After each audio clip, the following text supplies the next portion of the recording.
Les verres à vin en cristal s'entrechoquèrent lorsque ma sœur Émilie leva la main, captant l'attention de tout le monde comme elle savait si bien le faire. Grande nouvelle, annonça-t-elle, un sourire éclatant aux lèvres, tandis qu'elle balayait du regard la grande table en acajou de nos parents.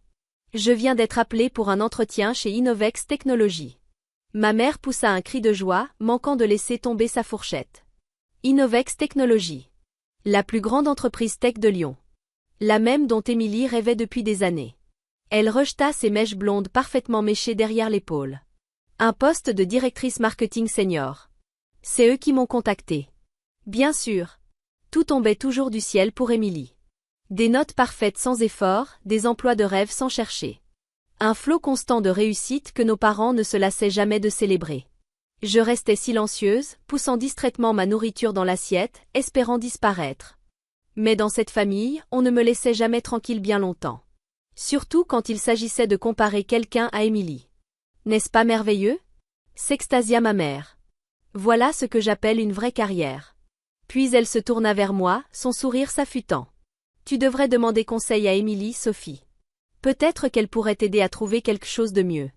Quelque chose de mieux. Mieux que ce que je faisais actuellement. Elle voulait dire mieux que mon travail de consultante, qu'ils considéraient tous comme une version glorifiée du freelance. Mieux que d'avoir monté ma propre entreprise, puisque visiblement, être son propre patron n'était pas aussi impressionnant qu'en avoir un. Je m'en sors très bien, maman, répondis-je doucement. Mais Émilie riait déjà. Oh, arrête. Tu n'as même pas de vrai boulot. Elle esquissa un sourire moqueur. Tu vas continuer encore longtemps à faire semblant que ton petit truc de consultante, c'est une carrière? Mon père posa son verre de vin. Émilie n'a pas tort, Sophie. Tu as 32 ans. Il est temps de penser sérieusement à ton avenir. Je serrai ma fourchette, pensant aux contrats en cours sur mon bureau, aux acquisitions que je négociais, à l'empire que j'avais construit pendant qu'ils passaient leur temps à me rabaisser. Mon entreprise fonctionne bien, commençai-je à expliquer. Mais Émilie me coupa. Ton entreprise, franchement.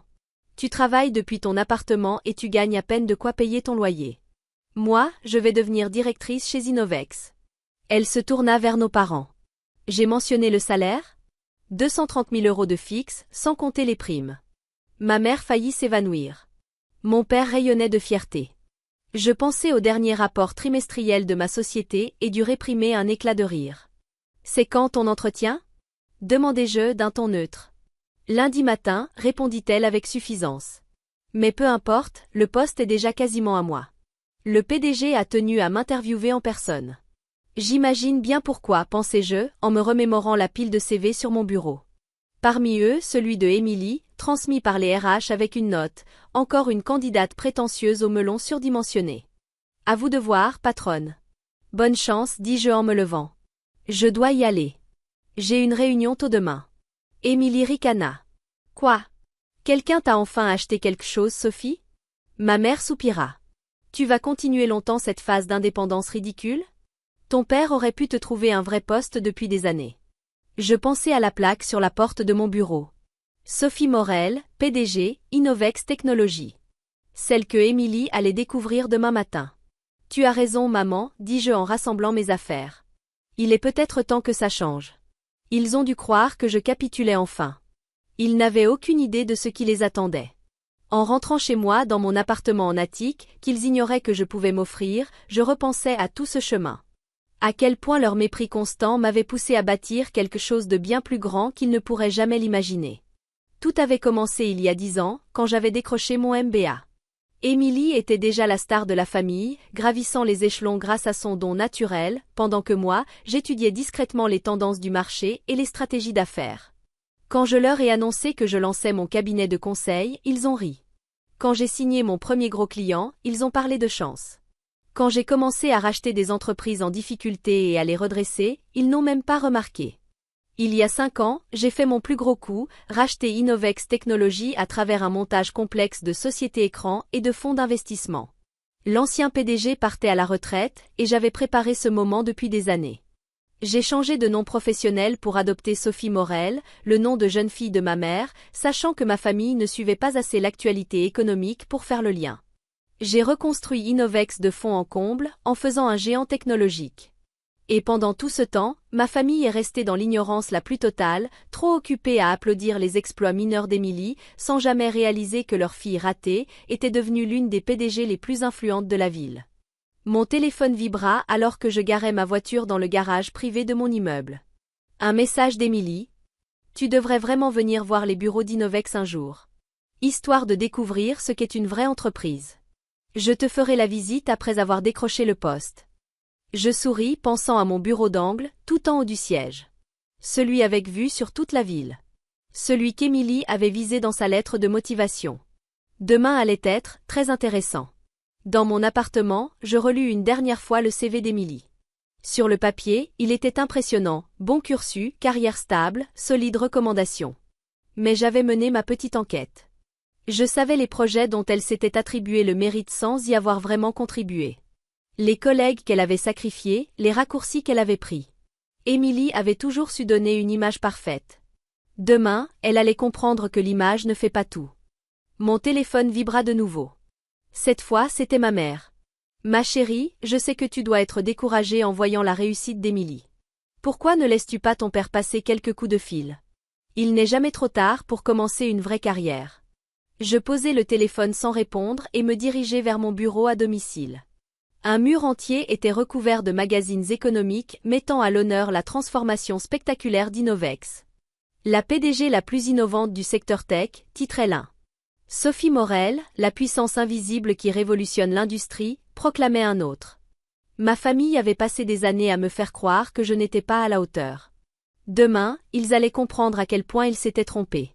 Je m'assis à mon bureau et ouvris mon ordinateur portable. Je tapai un courriel à la DRH. Merci de bien vouloir programmer l'entretien de mademoiselle Émilie Morel dans mon bureau, à 9 heures précises. Et veillez à ce qu'elle attende au salon d'accueil pendant au moins 30 minutes avant de monter. Un détail mesquin? Peut-être. Mais après des années à supporter son ton condescendant, je méritais bien une petite touche de théâtre. Je passai le reste de la soirée à étudier les rapports de l'entreprise et finaliser les plans d'acquisition. Une soirée de dimanche comme les autres. Sauf que ce dimanche-là avait un goût particulier. Demain, tout allait changer. En me préparant pour aller me coucher, je croisai mon reflet dans le miroir de la salle de bain. Je ne ressemblais plus du tout à la fille timide que ma famille croyait toujours voir. Mes tailleurs étaient désormais sur mesure, ma posture assurée. J'avais grandi dans l'ombre, mais j'étais prête. Demain, ils allaient enfin me voir. Et j'avais hâte que le spectacle commence. Le lundi matin arriva, chargé d'une anticipation exquise. Je me tenais dans mon ascenseur privé, montant vers l'étage supérieur du siège d'Innovex Technologies, regardant la ville s'éveiller à travers les parois de verre.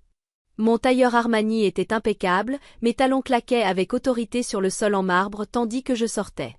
Bonjour, mademoiselle Morel, me salua Diane, mon assistante de direction, un sourire complice aux lèvres. Votre rendez-vous de 9 heures est déjà là. Elle attend dans le hall depuis 20 minutes, en affirmant que la PDG l'a personnellement convoquée. Je regardai ma montre. 8h45. Qu'elle attende encore 10 minutes. Comment elle le prend? Elle a demandé un café 3 fois, a cité le nom de plusieurs cadres qu'elle connaîtrait et a dit à la réception que sa sœur n'était qu'une ratée incapable de décrocher un vrai travail. Je souris, posant mon attaché-caisse sur mon bureau. Parfait. Elle a remarqué les couvertures de magazines? Non, répondit Diane en retenant un rire. Trop occupée à étaler son expertise en marketing à qui veut l'entendre. Typique d'Emily. Toujours à vendre son image, sans jamais regarder autour d'elle.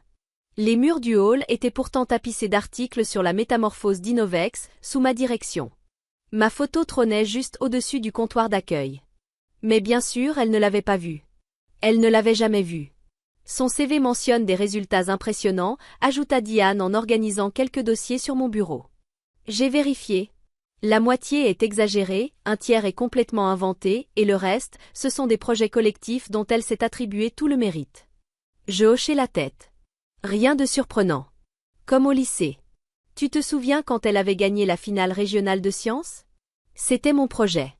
Et pendant que je construisais, elle était à ses répétitions de Pom-Pom Girl. Exactement, soufflai-je, en ajustant discrètement la plaque de mon nom sur le bureau. Fais-la monter à 9 heures pile. Et Diane, dit au service de sécurité d'enregistrer les caméras du hall et de l'ascenseur. Je veux immortaliser ce moment. À 9 heures précises, mon téléphone de bureau sonna. Mademoiselle Morel est là pour son entretien, annonça Diane d'un ton solennel. Faites-la entrer. La porte s'ouvrit et Émilie fit son entrée comme si le poste lui appartenait déjà. Elle portait un tailleur cher, un peu trop clinquant, et sa démarche débordait de cette confiance qui frôle l'arrogance.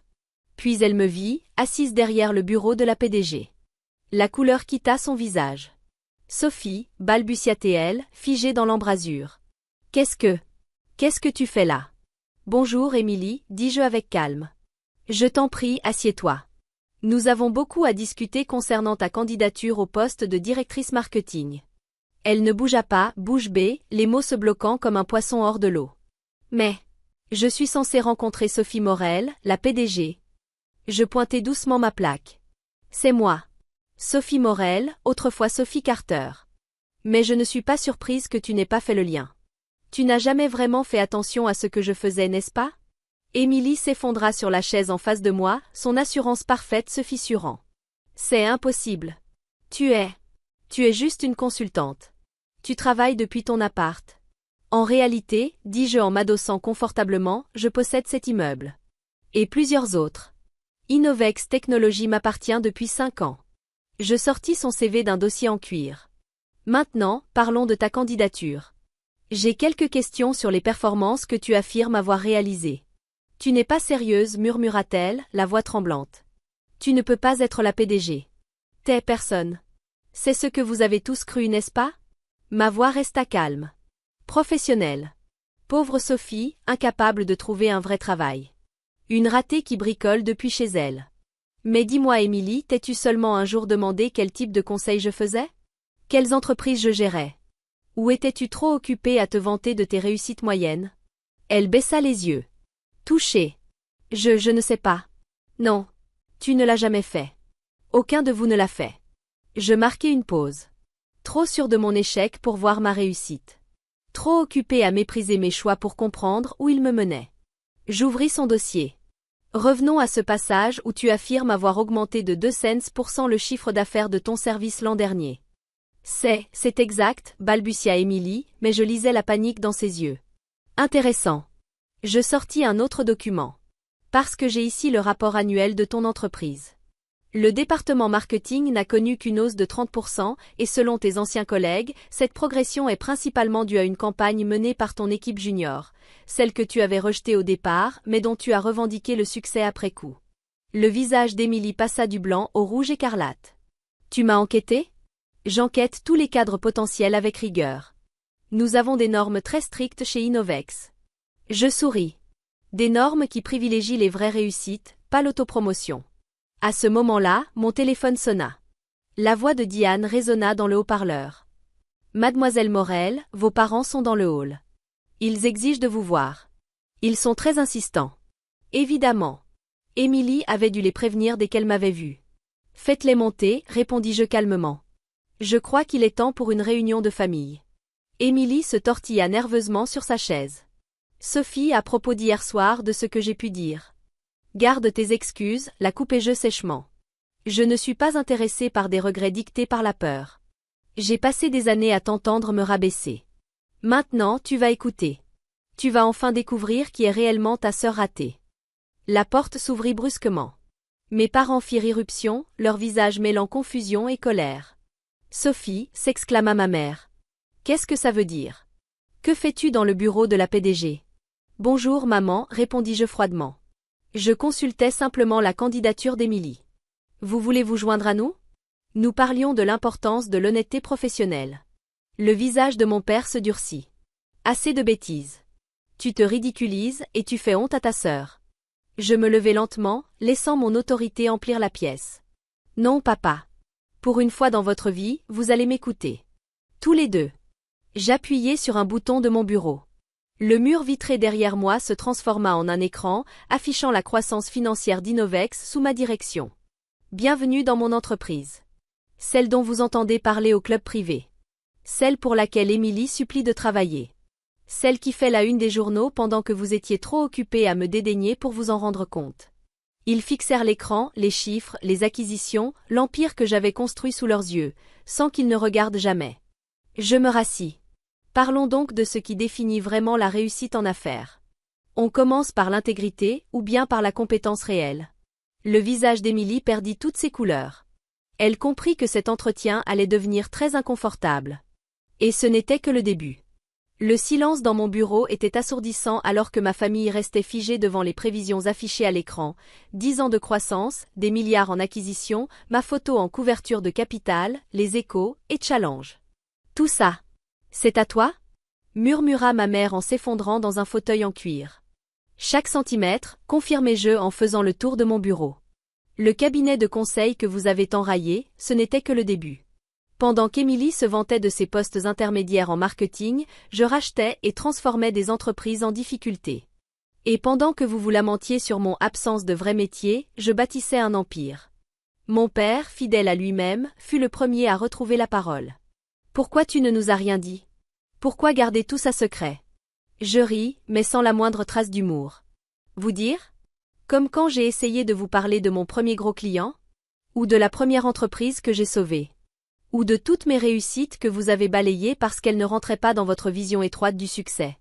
Émilie se dandina sur son siège. Si on avait su. C'est justement ça le problème, la coupai-je encore. Vous ne vous y intéressez que maintenant parce que je suis puissante. Parce que j'ai de l'argent.